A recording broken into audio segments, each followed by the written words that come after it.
Bonjour à toutes et à tous qui suivez cette étude du livre de Shoftim, Les Juges. Nous sommes au chapitre 15, Perek Tedvav, et nous continuons donc sur la période de Shimshon. Donc on se rappelle que Shimshon s'était marié avec une fille de Timnath, une fille des Pélishtim, d'accord? Et il avait donné une devinette à résoudre à tous les amis philistins qui avaient participé à son mariage. Donc il leur a dit, du mangeur est sorti l'aliment et du puissant est sorti le doux. C'était la devinette à résoudre. Bien sûr, les invités ne savaient pas de quoi il s'agissait. Ils ont forcé la femme de Shimshon à lui soutirer la solution de la devinette à la leur donner. Et donc, bien sûr, ils ont donné la devinette. Shimshon a très bien compris ce qui s'était passé. Donc, il a rempli sa part de contrat. Il a tué 30 Philistins d'Ashkelon. Il a donné aux 30 invités le vêtement qu'il s'était engagé à leur donner. Et ensuite, il est parti en colère, en claquant la porte. Donc le père de son épouse a pensé que c'était une façon de dire je suis en colère, je suis fâché, je ne reviendrai plus. Et il s'est permis donc de donner la jeune femme à un des invités. Mais c'est fou, au bout de quelques jours, à l'époque des moissons de blé, Shimshon s'est souvenu de sa femme et il est venu donc pour la retrouver avec un petit cadeau, un agneau. Il avait peut-être mis un petit ruban rose au cou de l'agneau. Et il a dit, je vais me rendre chez ma femme dans la chambre, mais son père ne l'a pas laissé venir. Et son père a dit, je me suis dit que tu l'as détesté. Je l'ai donc donné à un des invités. N'est-ce pas, sa petite sœur est bien mieux qu'elle soit pour toi à la place de la précédente. Donc, monsieur Philistin, il ne s'embarrasse pas de scrupules. Il n'y a jamais eu de divorce. Malgré tout, il a pris sa fille, il a donné la grande fille, il a donné à un autre copain. Et quand Shimshon revient, t'inquiète pas, prends la petite. Voilà. C'est comme ça qu'on règle les affaires. Shimshon leur a dit, je serai innocent cette fois des Pélishtim après que je veux leur faire le mal qu'ils méritent. C'est-à-dire, on ne pourra pas me dire que je me suis mal comporté et que je dois réparer et dédommager. Non, non, ils méritent très bien ce qu'ils vont recevoir. Shimshon est allé, il a attrapé 300 renards, il a pris des torches, il a attaché des torches aux queues de renards. Alors, une torche pour 2 renards. Alors, pourquoi il a choisi les renards?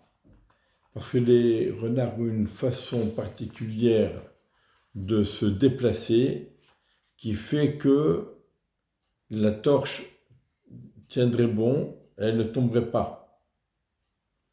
Donc il a mis une torche pour 2 queues de renard au milieu, il a enflammé les torches, il a allumé les torches, et il a lancé un lancer de renard Bekemot Pélishtim dans les champs de blé des Pélishtim, quand le blé était encore sur pied, et il a incendié donc les champs de blé, les granges et même les oliveraies. Alors les Plishtim ont dit, mais qui a fait cela? Et ils ont dit, c'est Shimshon, le gendre du Timni. Timni, ça veut dire celui qui vient de Timnat. Parce qu'il a pris sa femme et il l'a donnée à un copain. Alors les Philistins sont montés et ils ont brûlé la femme et son père dans le feu. Donc il y a donc des méthodes très expéditives chez les Philistins. Shimshon leur a dit, si vous agissez ainsi, je vais me venger de vous, et ensuite je me retirerai.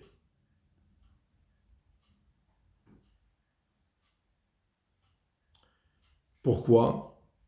D'abord parce que apparemment il tenait à sa femme, et deuxièmement, si jamais le père a décidé avec une telle rapidité de prendre sa fille et de la donner à quelqu'un d'autre, c'est que c'est habituel chez eux.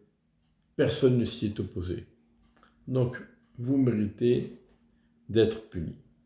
Il les a frappés d'un grand coup, et ensuite il est descendu, il s'est installé sur la dent de Sela Etam, le rocher de Etam. Ça ne s'arrête pas là. Donc Shimshon a fait ce qu'il devait faire, et maintenant autour des Pélishtim, les Pélishtim sont montés et ils ont campé chez Yehuda, et ils se sont éparpillés à Lehi. Lehi, c'est le nom qui va bientôt être donné à l'endroit où ils se trouvaient. Donc les Pélishtim ont décidé donc d'assiéger, de s'incruster chez Yehuda. Alors les gens de Yehuda leur ont dit, pourquoi vous êtes montés chez nous? Qu'est-ce que vous voulez? On vous a rien fait. Alors ils ont répondu, on veut attraper Shimshon, c'est pour attraper Shimshon que nous sommes montés, et pour lui rendre ce qu'il nous a fait. Rashi rajoute, les gens de Yehuda, on sait, la tribu de Yehuda, c'est pas n'importe quelle tribu. Yehuda s'est toujours illustré pour sa bravoure, pour son courage, pour son honnêteté. On sait que c'est Yehuda qui est destiné à régner sur tout Israël. Et qu'est-ce que les gens de Yehuda disent? Nous sommes vos esclaves. Qu'est-ce que vous voulez de nous? Ça veut dire que même les membres de la tribu de Yehuda étaient soumis aux Pélishtim.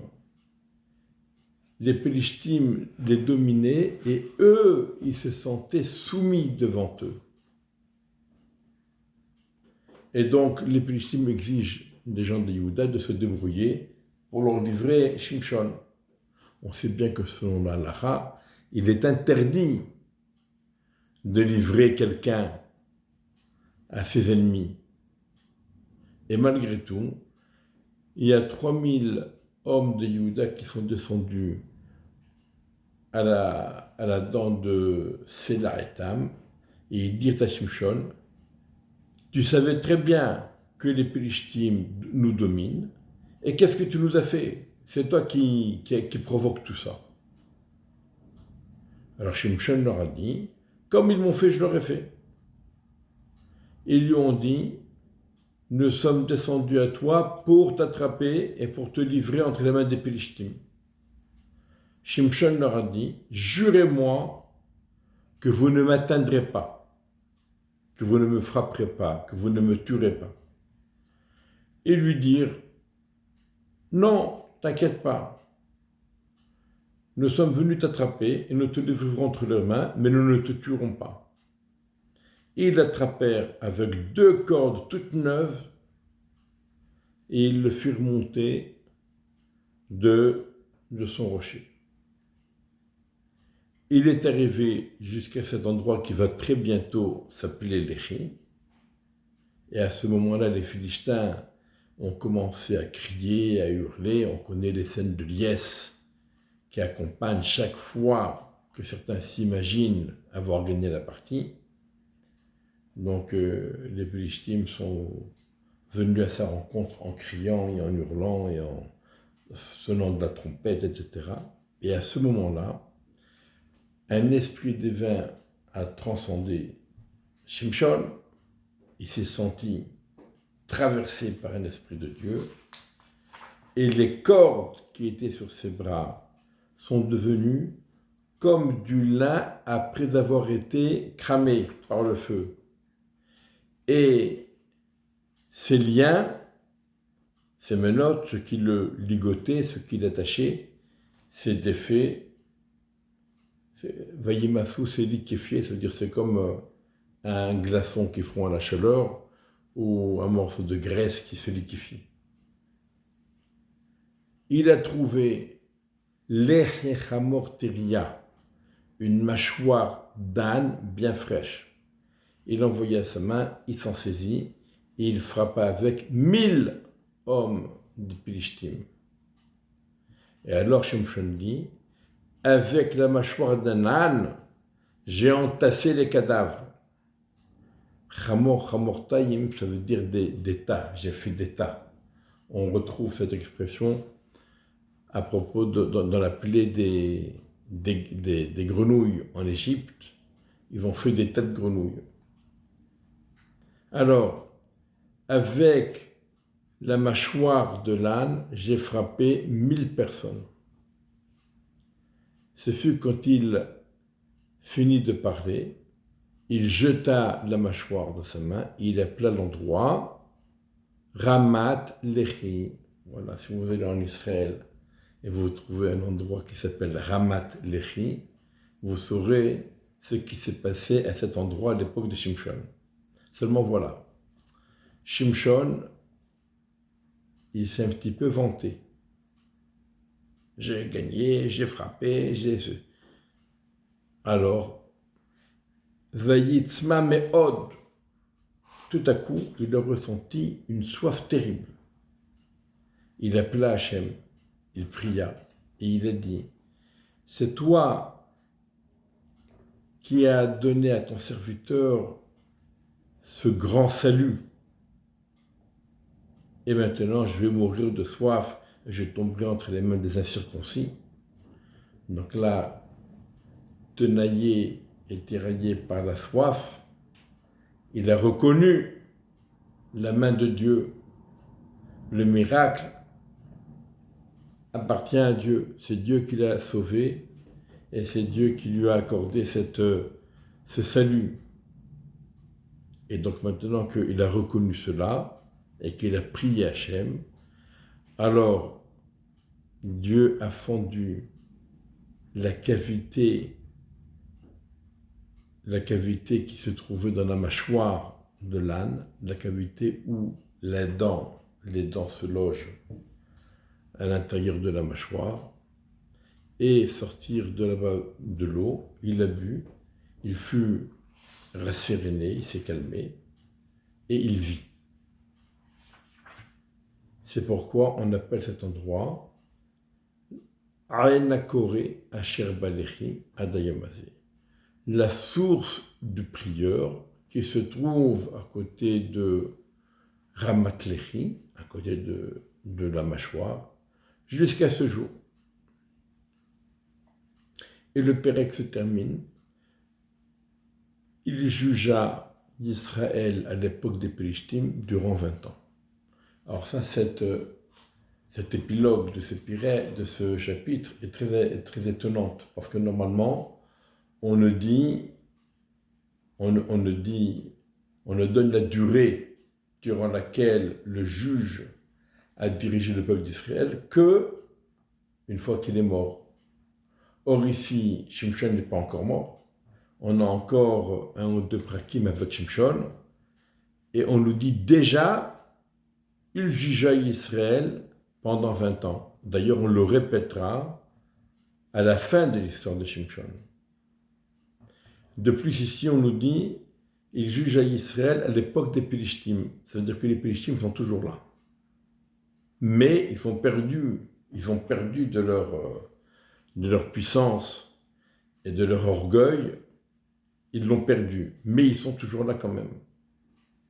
Donc, il faudrait essayer de comprendre pourquoi on a fait cette coupure, cette incision à la fin de ce chapitre pour nous dire déjà une première fois que Shimshon a jugé les bénis Israël pendant 20 ans. Et peut-être ça vient nous dire que dans la vie de Shimshon, il y a eu deux périodes. Une première période à propos de laquelle il est dit, on l'a vu déjà 2 ou 3 fois, Vatetzlach Ruach Hashem Bekirbo, Vatetzlach Alav Ruach Hashem, ou bien Vatipem Ruach Hashem Bekirbo. Ça veut dire qu'il s'est senti tout à coup transcendé par un esprit d'Hachem, et donc il agissait selon la volonté d'Hachem. Est-ce qu'il était conscient que ce qu'il faisait, c'était selon la volonté d'Hachem, ou il n'en était pas conscient? En tous les cas, ce qu'il faisait, c'était sous l'influence directe et conformément à la volonté d'Akadosh Baruch Hu. Et on va voir qu'à la fin, les choses vont un petit peu changer, mais on se réserve le prochain chapitre pour une prochaine étude. De bonnes nouvelles de tous les fronts Bezrat Hashem, pour nos soldats, pour nos otages, que cette étude leur porte la bracha à tous et qu'ils reviennent tous sains, saufs et victorieux chez eux à la maison.